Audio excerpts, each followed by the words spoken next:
Okay. DV and Okay. So yesterday we discussed about these user-defined functions, and let me just recap what we did yesterday.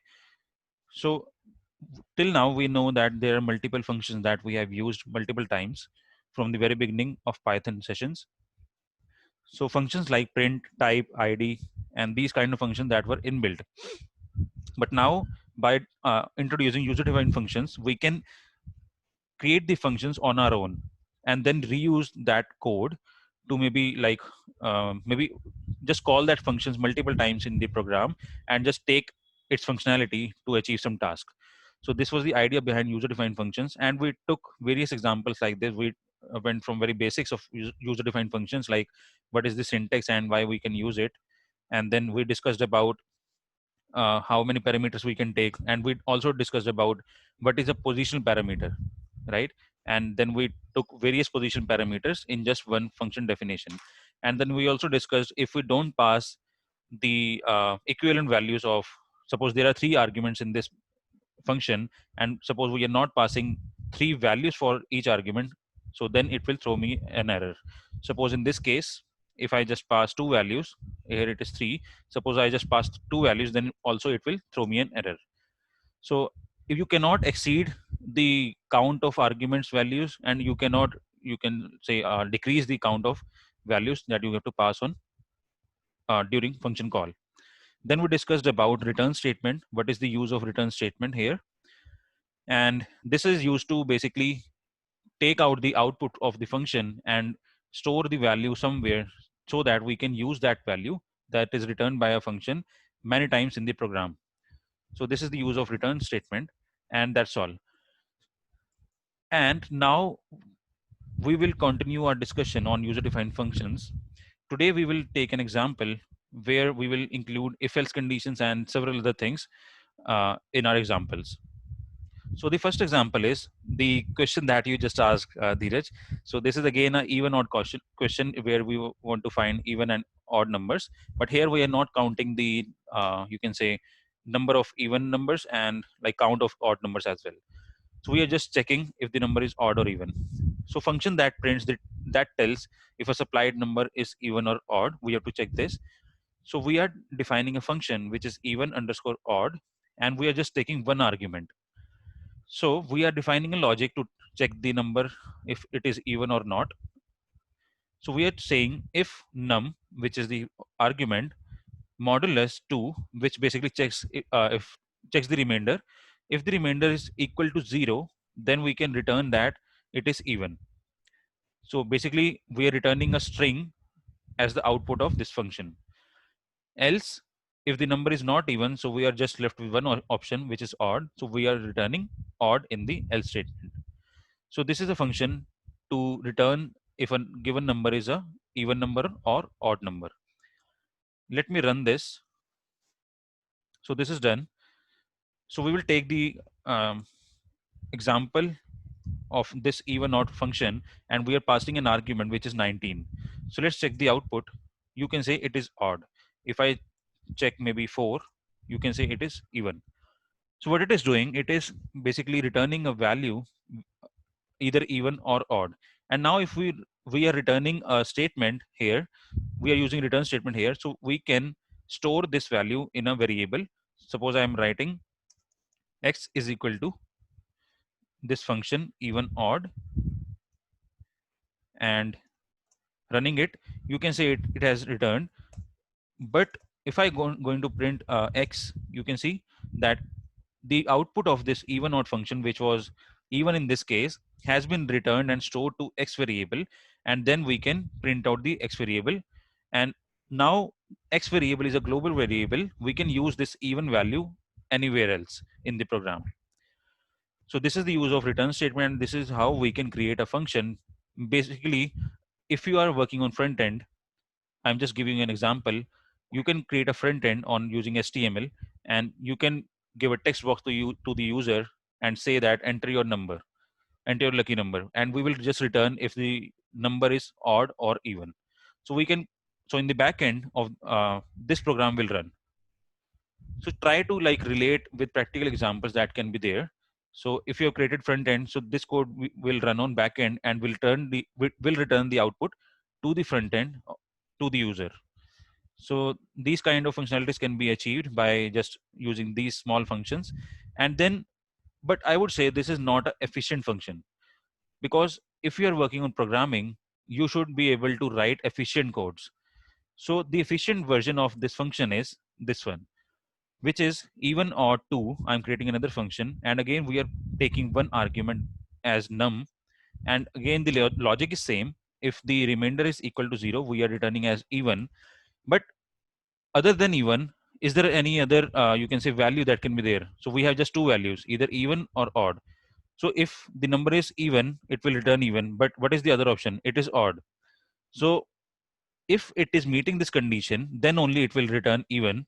Else in all other cases, it will return odd, right? And you can see that if the condition has met, so it will stop the program basically and will just return the statement, and that will end this function basically.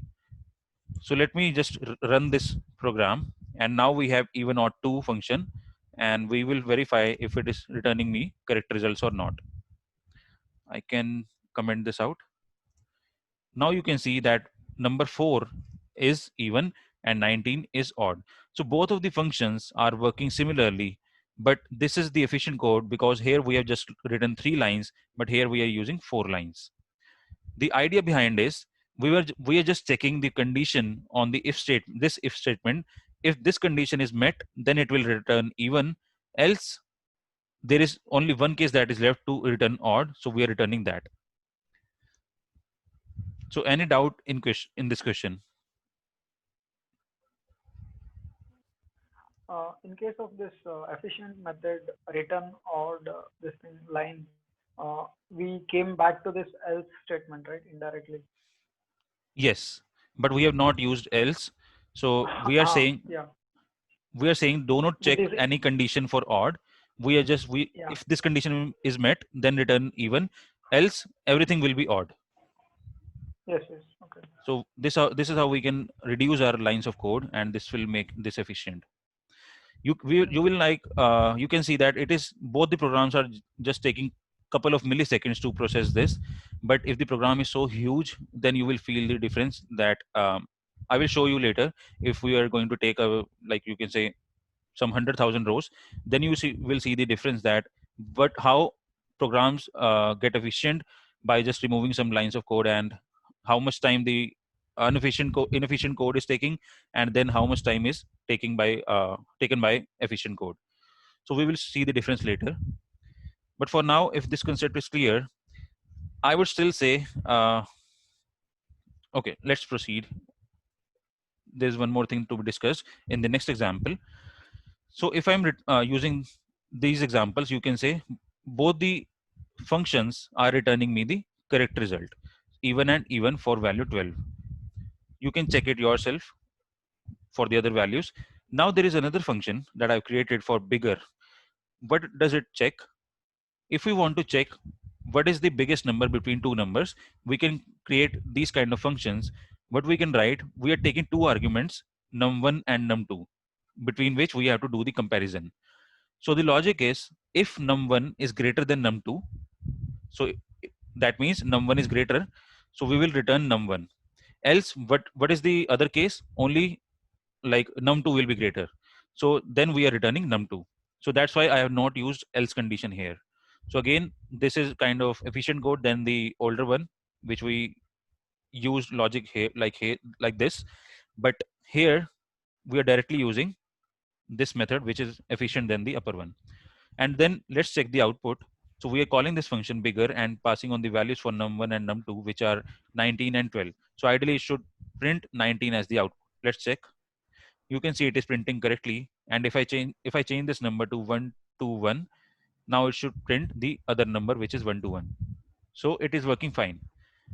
But I would say this is not the best method to be used to check the biggest number. Or let's proceed But to Kashish, what if the two numbers are equal? If it's 19 and 19? good question. Let's check that as well. What do you think? What answer we will get? Again, we need to add one more line in that case, Yes. like ellipse kind of statement. Yes. Yeah, that's true. But what it is happening? It is returning a It's taking value. the value. Why? Can anyone explain? It is taking the first number among the two, and it is It is taking Because the number first 2. is so So so basically first is not satisfied. right, So it basically by default it took two is the condition met. exactly, correct. exactly. So first condition went false, so this was false. That's why. But Mhm. so we are saying Whatever that, is second, you get that. yeah, exactly. So that's why it Got is it. returning a value. But yes, you can definitely include one more condition like elif num1 is equal to num2, then you can maybe process something else. So it totally depends on us how we want to process the questions or the, you can say, functions. Okay, but yes, good question. And now let's proceed. And so since we are returning this number, either num1 or num2, but whichever is greater, we can store this value in a variable which is big num, and we are calling this function bigger and passing on two arguments, which is 19 and 21. And finally, the output of this function will be stored to big num. It can be either num1 or num2, and that big num will be printed here. So 21 is returned since 21 is the biggest number. So now what will happen? So we can reuse this big num somewhere else in the program. Like if this function has returned this value, like whatever value it is returning, we can use this value somewhere else to process, like this is the age of this person, something like that. Just an example. So I will show you some examples where we are going to reuse the code or reuse the result that is generated by the function. Now let's take another example. So in the upper example, we just had two numbers. Now we have three numbers. So in such scenarios, you have to just keep in mind, don't write the conditions equal to the number of arguments. Just try to reduce the number of conditions. So here, so in the previous example, we had two arguments, but the condition that we written is n minus 1. So basically two arguments. So 2 minus 1 is only one condition that we have written. And here we have three arguments like num1, num2, and num3. So here I'm writing two conditions, which is n minus 1 again. So just keep this simple concept in mind to like exclude some of the statements from the program. So what is the logic that I have included? So if num1 is greater than num2 and num1 is greater than num3, so I'm using AND operator because both of the conditions should meet, should be returning me a true answer. Then only I can say that num1 is the biggest number. Similarly, to check num2, we are writing if num2 is greater than num3 and num2 is greater than num1, then only we can say that num2 is the biggest number. Else, what is the case that is left? So if both of these conditions are false, that means that num3 is the biggest number. Let's try this example. So we are calling this function three times, biggest, biggest, and biggest, and passing on different arguments like here 15 is the biggest, and then 80 is biggest, and here 111 is the biggest number. Let's check the answer. So this is working fine. It is giving us the correct output as per this logic. But now I can say that if I already have a function which can check the biggest of two numbers, then this function is not the efficient one. Only in the case when I already have a function which can check the biggest out of two numbers. So the efficient code for to check the three numbers can be this. If you see this code, so here we can see biggest better. I've just named it, you can say hypothetically. So we are again taking three arguments, num1, num2, and num3, and we are calling bigger function. You can now see we are using nested functions, function inside a function, and that too user defined. So previously we were taking print function inside user defined function. That was also you can say nested functions, but we were using inbuilt function inside a user defined function. But what is happening in this case? We are using a user defined function which is bigger inside another user defined function which is biggest better. So this is a perfect example of nested functions in Python. So now what is the case? If I can check the biggest of two numbers by using function bigger, I can utilize that definitely. So what I'm doing here, first of all, I'm going to check what is the biggest number out of num1 and num2. So I have to write num1 here, and then whatever result that it gives, suppose it is returning me a number one. So suppose number one is in this case, let's take number two. So number two is the bigger, so that will be returned from this function, and that will be stored in big one. So 15 value will be stored on big one variable. Then we are checking one again, we are calling this bigger function, and now we are checking big one, which is holds the value of 15, and checking with num3. So num3 holds the value of 8. So it will return again 15 as the answer, since this is the bigger value, which is 15 then 8. And finally we are returning biggest, which is the, you can say, biggest value out of these three arguments. So you can see that this is the better example, like better efficient code, because we already have a function to check the you can say bigger number out of two numbers, so we can utilize that definitely. Now let's check the answer, and it should return me correct value. So yes, 15, 80 and 111. So both the programs are returning me correct results, but I would say this function is much better than the upper one. Any questions on these two examples?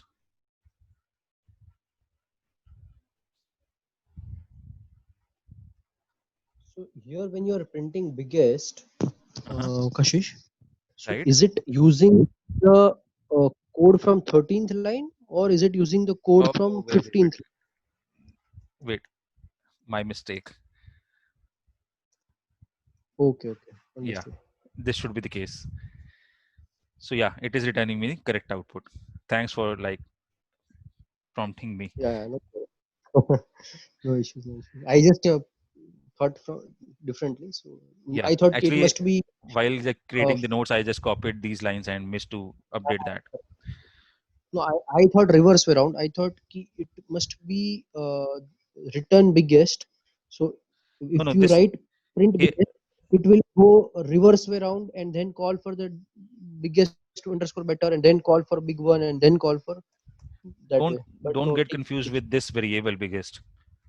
So this is understood, just understood. a temp variable. Like as you remember from yesterday's session, these variables Correct, big correct. one and big two are just, you can say, local to this Yes, function. But when we store this value of big 2 in some variable by calling this function, then only the value becomes global. global.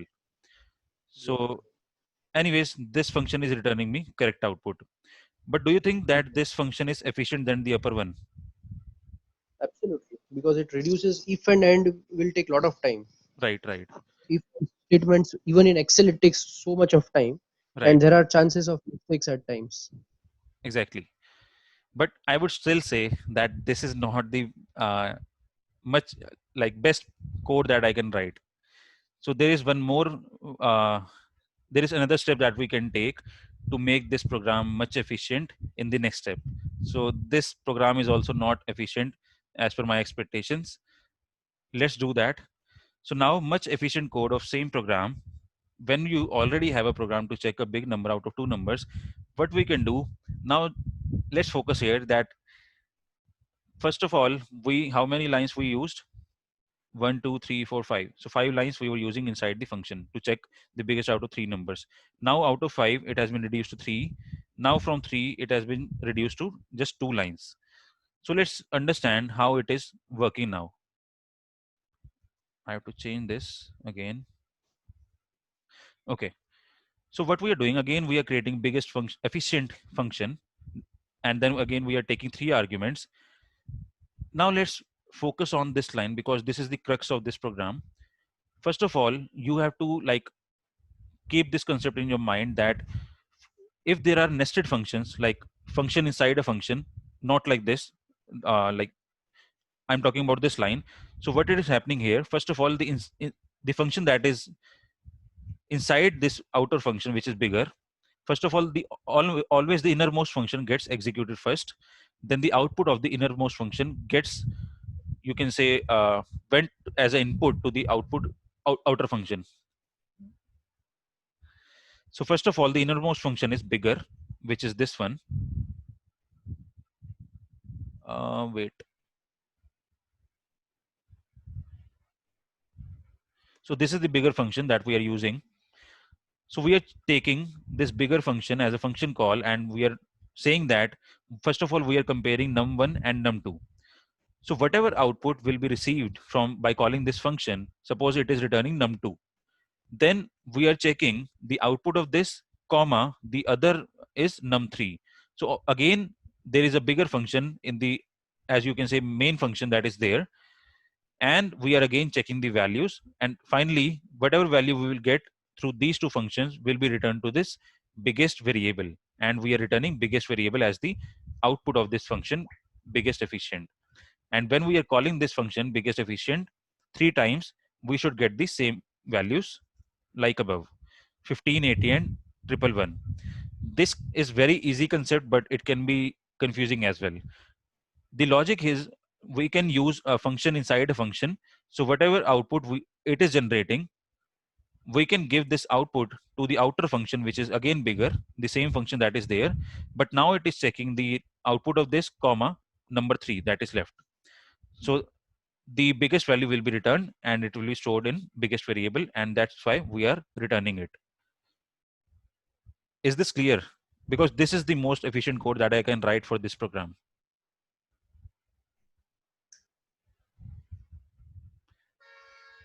Basically, we are just writing one line of code and that's it.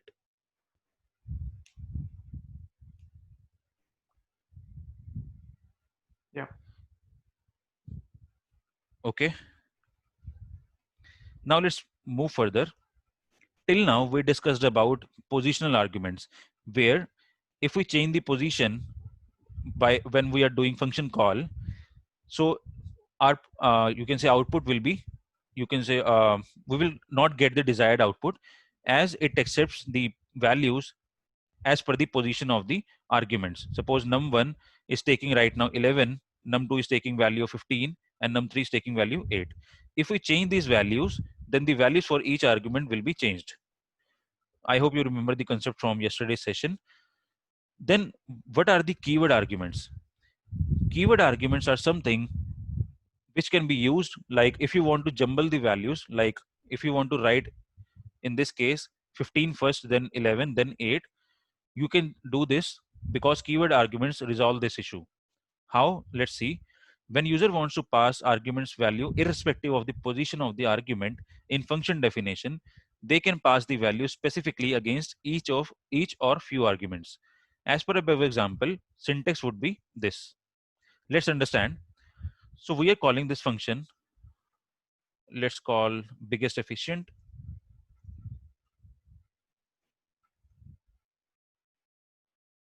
Okay. So what we are doing, we have to pass 11, 15 and 8 for these variables num1, num2 and num3. But how we can, so keyword arguments, the only change is while while performing function call, you have to just put a value along with the argument name. So how we will do, suppose I want to give num2 value first, then maybe num3, and at the last I want to give num1. How I can write? I can write it like this. Num2 is equal to 15, then num3 is equal to 8, and num1 is equal to 11. So this is how we can use keyword arguments. It is very simple concept, because we have to just make sure during function call we have to specify the argument names along with its values. There is no change in the function definition. Function definition will remain same, just like this. Only the function call will be changed. It will just include the argument names. That's it. So the concept is very simple, but yes, it is there. So I have to explain that. And yes, this is very much used in Python. If I run this now, you can see it is returning me 15, which is the value for num2. Do we have any criteria like keyword should follow position argument? Yes, definitely. I'm coming to that. But now we understand what are keyword arguments and what are, you can say, positional arguments.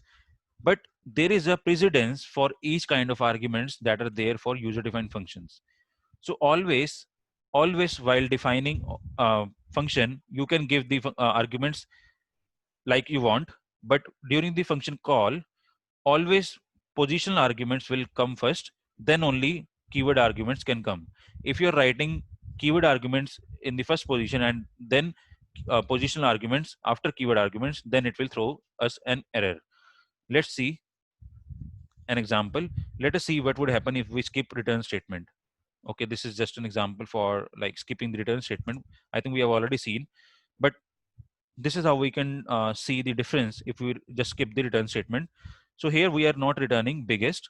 So let's see what is the output. The biggest number is, we are calling this function biggest efficient and with 3 values, but it is not returning anything. That's why it is saying the biggest number is none. Now let's see the difference. Let me add a new cell. Let's see the difference if we are making this num1 as positional, then num2 as positional, and num3 as keyword. So to make it keyword argument, what we have to do during function call, we have to specifically mention that this number 3 holds a value of 8. So this is the only change. No other change is there. Keyword arguments just tell us that for this keyword, this is the value. It's very simple concept. So now we can see that 11 and 15 are the positional arguments, and num3 has become keyword argument. So always positional arguments should be placed first, then only keyword arguments follow them. So the answer is none because we have not used return statement. So let's use it. Return biggest. So suppose if we skip, say, if we want to write a keyword argument as num2, Okay. so then do we skip or do we say, okay, 11 Just write it like comma this. That's all. num2 is equal to, and then num3 ki jagah pe we just write comma and then 8. Correct? Like this. Yeah. This will not work. That's what I'm saying, that you have to specifically, like while doing function definition, you have to make sure like which arguments you want to take Okay. as positional and which arguments you want to take it as keyword. Suppose you want to take these two arguments as keyword. Suppose let's take an example of num1 and num2. Suppose num3 is positional. What you can do, you can place this at the end. End. Understood. So at the time of defining the function, you have to change it accordingly. Right. Because positional arguments means, suppose num3 is now positional, so it will always take the first value. So it will by default see that this is a positional argument, and it will always take the first value. So I'm going to show you the errors that we get while we change the sequence of it. So in this example, if we run this now, so num3 is taking the value of 11, then num1 should be taking the second value, but there is no positional value that is there. It is coming at the end. So it will throw me an error. You can see positional argument follows keyword argument. This is not acceptable by Python.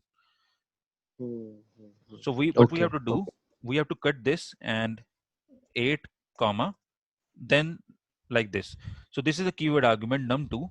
So we can write it like this. So 11 will go to num3, 8 will go to num1, because these two are positional arguments. Then only num2 I want to make it as keyword. So that's why I will write it at end. And now it will be done. Okay. Yeah. Any other doubts on this?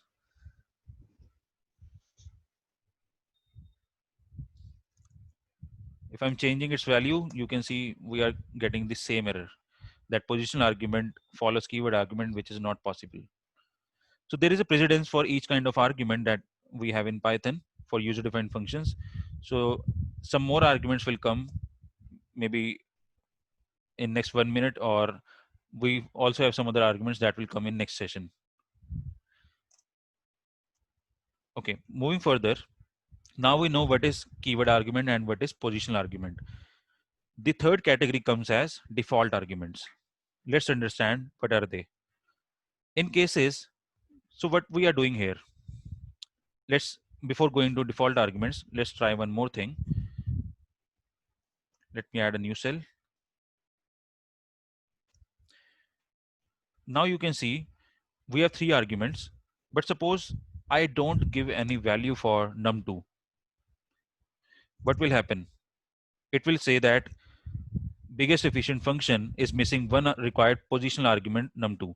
It is giving as positional because we just give keyword argument while performing function call. So it doesn't know if you want to pass it as keyword or positional. So it just give the error that this is required argument.